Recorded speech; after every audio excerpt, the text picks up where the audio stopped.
नमस्कार, स्वागत है आप सभी का। दूरदर्शन समाचार आप देख रहे हैं और देश दुनिया की ताजा तरीन खबरों को लेकर हाजिर हुए कृतिका। अगले आधा घंटे में हम जानेंगे देश दुनिया से जुड़ी तमाम छोटी और बड़ी खबरें। बुलेटिन की शुरुआत करेंगे इस वक्त की अहम सुर्खियों के साथ। भाजपा के वरिष्ठ नेता अमित शाह के जम्मू कश्मीर दौरे का आज दूसरा दिन। जम्मू के पलौरा में चुनावी रैली में भरेंगे जीत की हुंकार।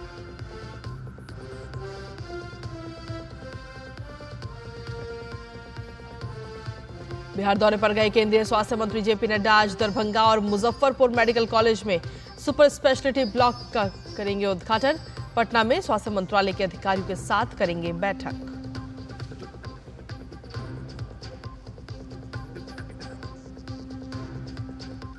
उपराष्ट्रपति आज उत्तर प्रदेश और मध्य प्रदेश के दौरे पर। गोरखपुर में करेंगे सैनिक स्कूल का उद्घाटन। चित्रकूट में आयोजित एक संगोष्ठी में मुख्य अतिथि के तौर पर होंगे शामिल।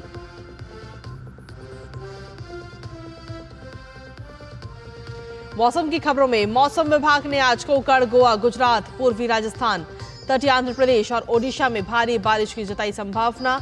वहीं आंध्र प्रदेश और तेलंगाना में बाढ़ प्रभावित इलाकों में राहत और बचाव अभियान जोरों पर।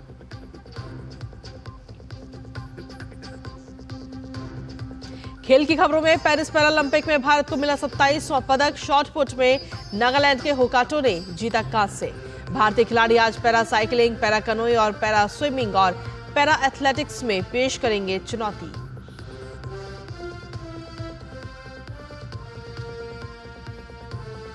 और देश दुनिया में धूमधाम से मनाई जा रही है गणेश चतुर्थी। गणपति बप्पा मोरिया के जयकारों के साथ भक्तगण अपने अपने घरों में भगवान गणेश की स्थापना के साथ कर रहे हैं पूजा अर्चना।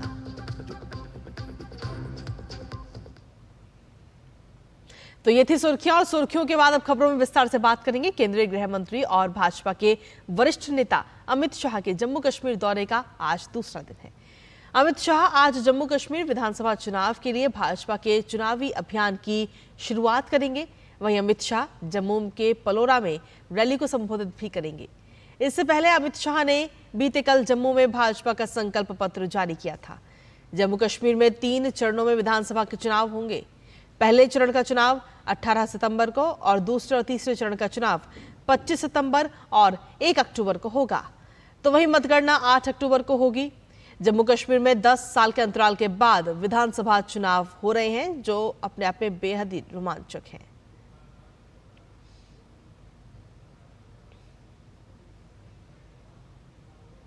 गुर्जर, बकरवाल और पहाड़ियों को सालों से जो आरक्षण नहीं मिलता था, उसको आरक्षण देने की शुरुआत नरेंद्र मोदी जी के नेतृत्व में हुई।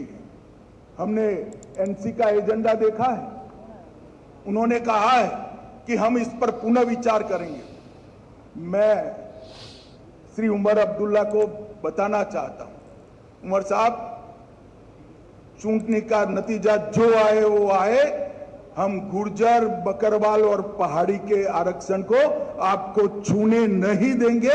ये बात आप याद रखें। ये भारतीय जनता पार्टी का संकल्प है।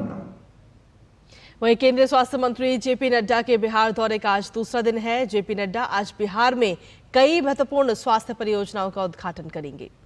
वो दरभंगा में एक सुपर स्पेशलिटी हॉस्पिटल का भी उद्घाटन करेंगे। तो वहीं मुजफ्फरपुर में सुपर स्पेशलिटी ब्लॉक का भी उद्घाटन करेंगे। सुपर स्पेशलिटी ब्लॉक में इलाज शुरू हो जाने के बाद बिहार की जनता को बड़ी राहत मिलेगी। साथ ही आपको बता दें कि जेपी नड्डा पटना में स्वास्थ्य मंत्रालय के अधिकारियों के साथ आज बैठक भी करेंगे। अटल जी के समय में पटना का all India institute medical sciences बना और उस समय नीतीश जी ने मुझसे कहा था कि इसकी चिंता करो। हम लोगों ने उसकी चिंता की। आज वो पायनियर इंस्टीट्यूट के रूप में आगे खड़ा हुआ है और अब आगे आने वाले समय में प्रधानमंत्री मोदी जी के द्वारा एक लंबे अंतराल के बाद, मैं नीतीश जी का धन्यवादी हूं जिन्होंने दरभंगा के लिए मुझे अलग से जमीन दी है और बहुत जल्द वहां भी एक all India institute of medical sciences खड़ा होगा। वहीं उपराष्ट्रपति जगदीप धनखड़ आज उत्तर प्रदेश और मध्य प्रदेश के 1 दिवसीय दौरे पर रहेंगे। इस यात्रा के दौरान उपराष्ट्रपति उत्तर प्रदेश के गोरखपुर में सैनिक स्कूल का उद्घाटन करेंगे। साथ ही चित्रकूट में आधुनिक जीवन में ऋषि परंपरा विषय पर आयोजित राष्ट्रीय संगोष्ठी में मुख्य अतिथि के रूप में शामिल होंगे। वहीं मध्य प्रदेश स्थित चित्रकूट के दीनदयाल अनुसंधान संस्थान में उपराष्ट्रपति नानाजी देशमुख की प्रतिमा पर श्रद्धा सुमन अर्पित करेंगे।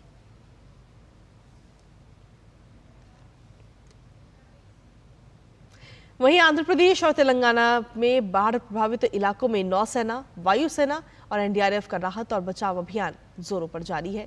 नौसेना के हेलीकॉप्टर बाढ़ में फंसे हुए लोगों के लिए खाद्य सामग्री के पैकेट और दवाइयां और पानी की बोतलें उपलब्ध करा रहे हैं। बाढ़ में फंसे लोगों को सुरक्षित स्थानों पर पहुंचाया जा रहा है। आंध्र प्रदेश के विजयवाड़ा में सेना के आपदा मोचन बल वुडामेरू नहर में पड़ी दरार को बंद करने के लिए भी युद्ध स्तर पर जुटे हुए हैं।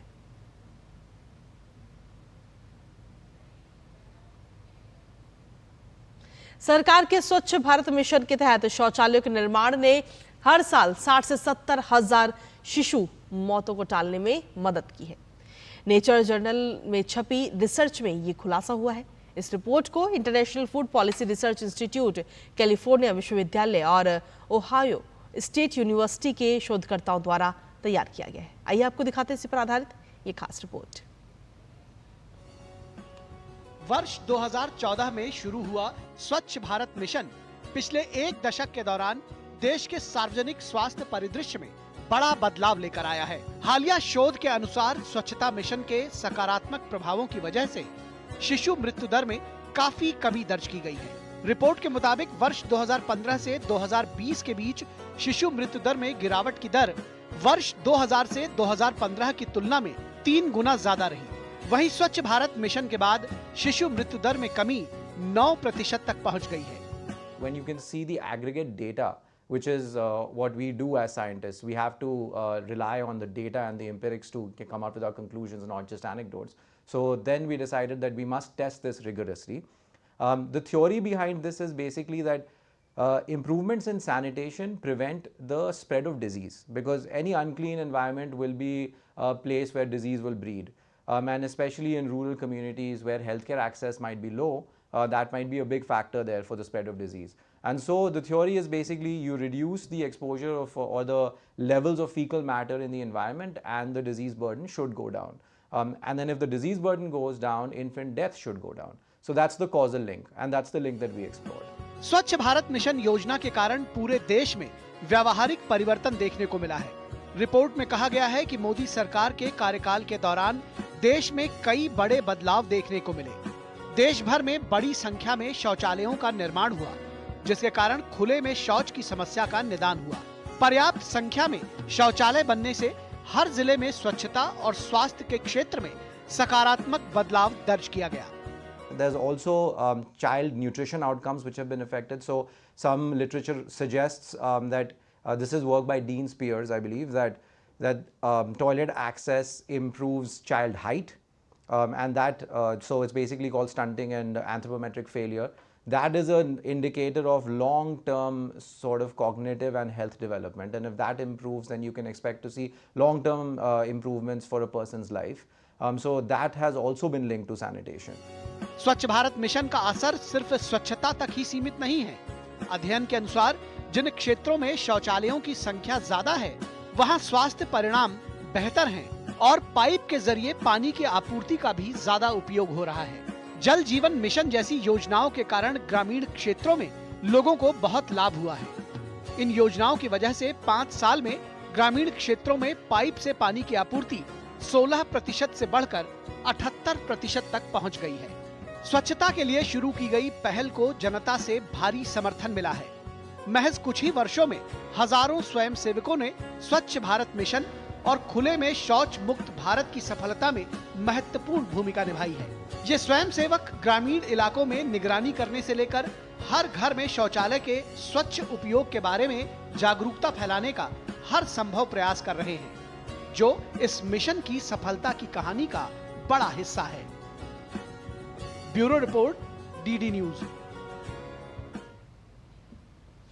और चलिए बुलेटिन में आगे बढ़ेंगे, जहां नक्सलवाद का दंश झेल रहे छत्तीसगढ़ के बस्तर संभाग में जवानों के प्रयास से गांव-गांव तक न सिर्फ सड़क बिजली की सुविधा पहुंच रही है, बल्कि पिछले 2 दशक से शिक्षा से वंचित हो गए इन गांवों के बच्चों को शिक्षा का अधिकार देने स्कूल भी अब खोले जा रहे हैं। आइए देखते हैं हमारे संवाददाता सोमेश पटेल की बस्तर से ये खास रिपोर्ट। दशकों से नक्सलवाद का दंश झेल रहे बस्तर के बच्चे पहले स्कूल जाने के नाम से सहम जाते थे। अब हालात बदल चुके हैं। बच्चे स्कूल का बस्ता सजाए जंगलों की राह पकड़ अब स्कूल पहुंच रहे हैं। छत्तीसगढ़ के बस्तर में नक्सलवाद की वजह से सबसे पिछड़े क्षेत्र में गिने जाने वाले बस्तर संभाग के नारायणपुर, सुकमा, दंतेवाड़ा और बीजापुर में स्कूल की पढ़ाई फिर से शुरू हो गई है। दरअसल इस क्षेत्र में पिछले 20 सालों से अपनी पैठ जमाए बैठे नक्सलियों ने कई स्कूल भवनों को क्षतिग्रस्त कर दिया था, जिस वजह से दोबारा इन स्कूलों में कभी स्कूल नहीं बने और जो स्कूल बचे वहां दहशत की वजह से कभी कक्षाएं ही नहीं लगी। नक्सलियों के खौफ और आतंक के चलते बस्तर संभाग के दर्जनों स्कूल बंद हो चुके थे। कभी नक्सली स्कूल भवनों को बम और डायनामाइट से उड़ा दिया करते थे। नक्सली कभी नहीं चाहते थे कि बस्तर के बच्चे पढ़ लिख कर आगे बढ़ें। वक्त बदला और बस्तर में जवानों के बूटों की धमक बढ़ी तो नक्सली भी खौफ में आ गए। हालात इस तेजी से बदले कि अब नक्सली जंगलों में जिंदगी की भीख मांगते फिर रहे हैं। पिछले 8 महीनों में नक्सलियों के खिलाफ लगातार चलाए गए अभियानों ने नक्सलियों की कमर तोड़ दी है और उन्हें बैकफुट पर धकेल दिया है। स्कूलों के दोबारा खुलने के पीछे भी सबसे बड़ी यही वजह है। छत्तीसगढ़ के मुख्यमंत्री विष्णुदेव साय ने कहा है कि बस्तर में 19 नए स्कूल खोले गए हैं और चारों तरफ शिक्षा की रोशनी फैल रही है। मुझे इस बात की गहरी खुशी है कि नक्सलवाद का अंधेरा घटने से बस्तर में अब शिक्षा की रोशनी भी तेजी से फैल रही है। बस्तर में वर्षों से बंद 29 स्कूलों को पुनः शुरू किया गया है। नक्सल प्रभावित जिलों के बच्चों को उच्च शिक्षा के लिए हम बिना ब्याज के शिक्षा ऋण दे रहे हैं। नक्सलियों द्वारा प्रभावित इलाकों में दोबारा जिला प्रशासन के सहयोग से विकास कार्य किया जा रहा है और नक्सलियों द्वारा तोड़े गए स्कूल भवनों का निर्माण इसी का हिस्सा है। बस्तर संभाग के अंतर्गत पूर्व में नक्सल संशय कारण से बंद हुए अनेक स्कूल का पुनः प्रारंभ की जा रही है। इन स्कूल में स्थानीय छात्र छात्रा द्वारा अपना शिक्षा प्राप्त कर खुद के भविष्य निर्माण करने के लिए सुरक्षा बल द्वारा एक वातावरण निर्मित की जा रही है और निश्चित रूप से आने वाले समय में जो नवीन स्कूल प्रारंभ की जा रही है उसके माध्यम से क्षेत्र के युवा युवतियों का बाहर की दुनिया से जुड़ने के लिए और अपना रोजगार के लिए अवसर प्रदान होगा। साथ साथ बस्तर क्षेत्र के एक नया पहचान दिलाने में भी ये सभी स्कूल काम करेगा। और बस्तर के नक्सली भी अब यह जान चुके हैं कि बहुत दिनों तक उनकी आंखों पर डर और झूठ की पट्टी नहीं बांधी जा सकती है। बच्चों और उनके पालकों को भी ये उम्मीद है कि नक्सली उनके बेहतर कल को अब अंधेरे में नहीं ढकेल सकेंगे। बच्चों की यह किलकारी और बच्चों की मस्ती, बच्चों का स्कूल बस्ता जरूर आतंक और बारूद पर भारी पड़ रहा है। Somesh Patel, DD news, Chhattisgarh. और डीडी न्यूज पर खबरों का सिलसिला यूं ही लगातार जारी है। फिलहाल वक्त एक छोटे से ब्रेक का है, आप बने रहिए हमारे साथ। बात जब पीढ़ियों के लिए बनने वाले घर की हो तो जिम्मेदारी बड़ी हो जाती है। गैलेंट समझता है ये जिम्मेदारी। अब डबल एम रिब्स के साथ गैलेंट एडवांस TMT रीबार निर्माण का रियल हीरो। वो मिस्टर विकास की फाइल आप पॉलिसी बाजार। मैम, आपका हेल्थ इंश्योरेंस क्लेम अप्रूव हो गया है। अब आप सर को घर ले जा सकती हैं। क्लेम के टाइम पे हमेशा आपकी हेल्प को तैयार। पॉलिसी बाजार, 1 करोड़ का हेल्थ इंश्योरेंस सिर्फ 390 रुपए महीने से शुरू। सुरक्षा की गारंटी हर चीज में जरूरी है, चाहे वो मुश्किल स्टंट हो या अच्छी फसल। इसलिए ले आइए IIL के ट्रैक्टर ब्रांड का शिनबा, जो देता है सुंडी और ट्रिप से सुरक्षा की गारंटी। और ब्रेक के बाद एक बार फिर से स्वागत आप सभी का। खबरों में आगे बढ़ेंगे। बात अब मध्य प्रदेश की करते हैं, जहां एक बार फिर सोयाबीन उत्पादन में नंबर 1 राज्य बन चुका है। हाल ही में भारत सरकार द्वारा जारी ताजा आंकड़ों के अनुसार मध्य प्रदेश ने 5.47 मिलियन टन सोयाबीन उत्पादन किया है।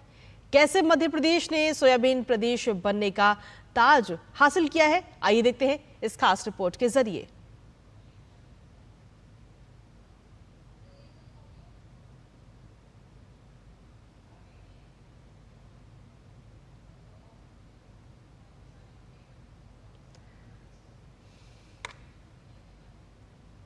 तो आपको बता दें कि मध्य प्रदेश ने 20 क्विंटल प्रति हेक्टेयर उत्पादन का लक्ष्य रखा था, जिसकी वजह से उसके सर पर यह ताज सजा है। वहीं भारत ने निवेश से जुड़े MSCI emerging markets investable market index में चीन को पछाड़ दिया है।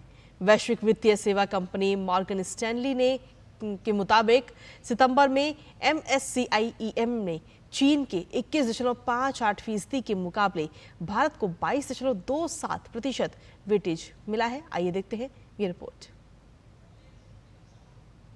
भारत ने निवेश से जुड़े एक अहम इंडेक्स में चीन को पीछे छोड़ दिया है। वैश्विक वित्तीय सेवा कंपनी मॉर्गन स्टैनले के मुताबिक भारत ने MSCI emerging markets investable market index में चीन पर बढ़त बना ली है।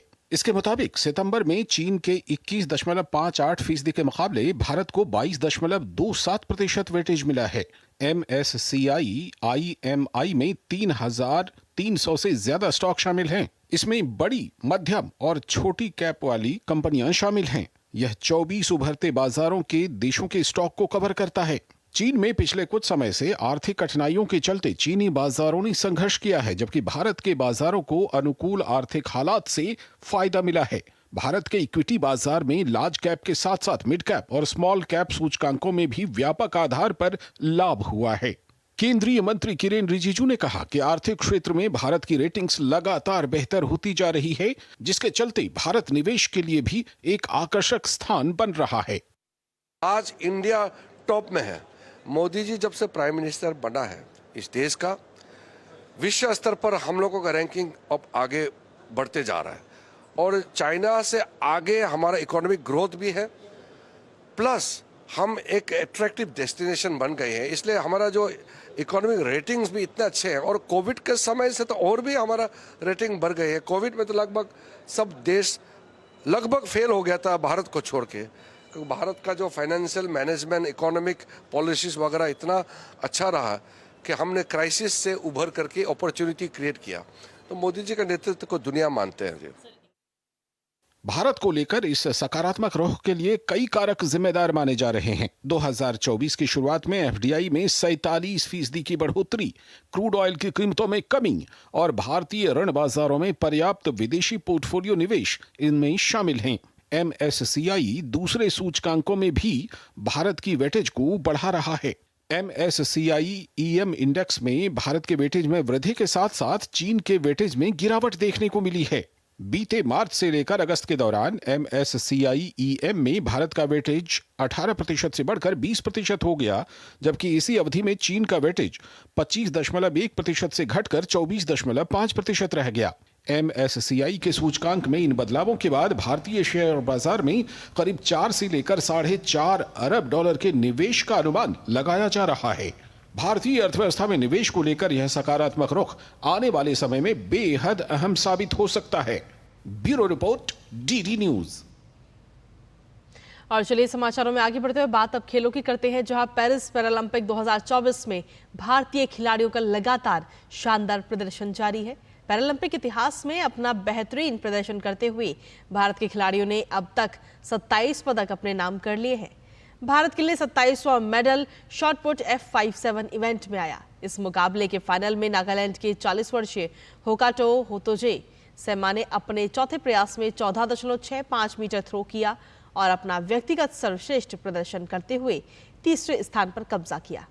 इसके साथ ही उन्होंने मौजूदा पैरालंपिक खेलों में भारत के लिए 27वां पदक भी जीता। होकाटो पैरालंपिक पदक जीतने वाले नागालैंड के पहले एथलीट हैं और वो हांगझो एशियाई पैरालंपिक खेलों के कांस्य पदक विजेता भी रहे हैं। वहीं पैरालंपिक में आज के दिन para cycling, para canoe, para swimming और पैरा एथलेटिक्स में भी भारतीय खिलाड़ी अपनी चुनौती पेश करेंगे। पैरा साइकिलिंग के महिला वर्ग में ज्योति गडेरिया, जबकि पुरुष वर्ग में अरशद शाइक अपना दम दिखाएंगे। पैरा कैनोई के सेमीफाइनल में प्राची यादव भी जीतकर फाइनल तक पहुंचने की कोशिश करेंगी, तो वहीं पैरा कैनोई के सेमीफाइनल में यश कुमार के मुकाबले पर खेल प्रेमियों की नजर रहेगी। पैरा स्विमिंग की बात करें तो उसमें सुयश जाधव से काफी उम्मीदें हैं। उधर पैरा एथलेटिक्स के 200 मीटर T12 के फाइनल में सिमरन से पदक की उम्मीद बनी हुई है, तो पुरुष जेवलिन में नवदीप पर भी सभी की निगाहें हैं।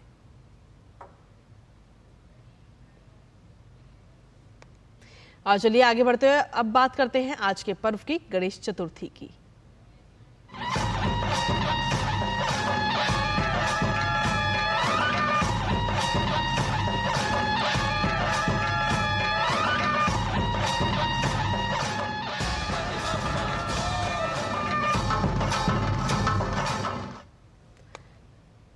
तो देश दुनिया में गणेश चतुर्थी का जो ये आज का पर्व है वो काफी धूमधाम के साथ मनाया जा रहा है। गणपति बप्पा मोरया के जयकारों के साथ भक्तगण अपने अपने घरों में भगवान गणेश की स्थापना के साथ पूजा अर्चना कर रहे हैं। गणेश जी को विघ्नहर्ता के रूप में भी पूजा जाता है और माना जाता है कि उनकी पूजा करने से सभी प्रकार के दुख और कष्टों का नाश होता है। तो आज ये पर्व है और आज गणपति बप्पा मोरया कई सारे घरों में विराजित होंगे। देश दुनिया में धूमधाम के साथ आज का जो ये पर्व है वो मनाया जा रहा है, गणेश चतुर्थी का पर्व। और बात अगर महाराष्ट्र की करें तो महाराष्ट्र से जो तस्वीरें आती हैं वो बेहद ही मनमोहक होती हैं, क्योंकि वहाँ पर आज गणेश चतुर्थी का ये पर्व काफ़ी धूमधाम के साथ मनाया जाता है और सबसे बड़ा पर्व वहाँ के लोग इसे मानते हैं। तो गणेश चतुर्थी का आज ये पर्व है और धूमधाम के साथ पूरे देश ही नहीं बल्कि विदेशों में भी आज का ये पर्व मनाया जा रहा है।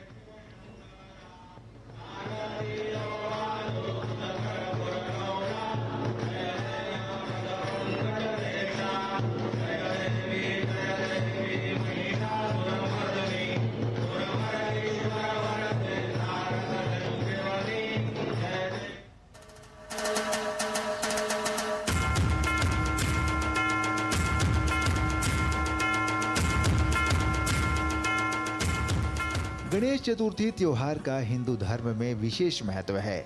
इस पर्व को भगवान गणेश के जन्मोत्सव के रूप में मनाया जाता है। ज्ञान और बुद्धि के देवता गणेश जी का जन्म भाद्रपद माह के शुक्ल पक्ष की चतुर्थी तिथि को हुआ था। अगले 10 दिनों तक लोग धूमधाम से इस पर्व को मनाएंगे।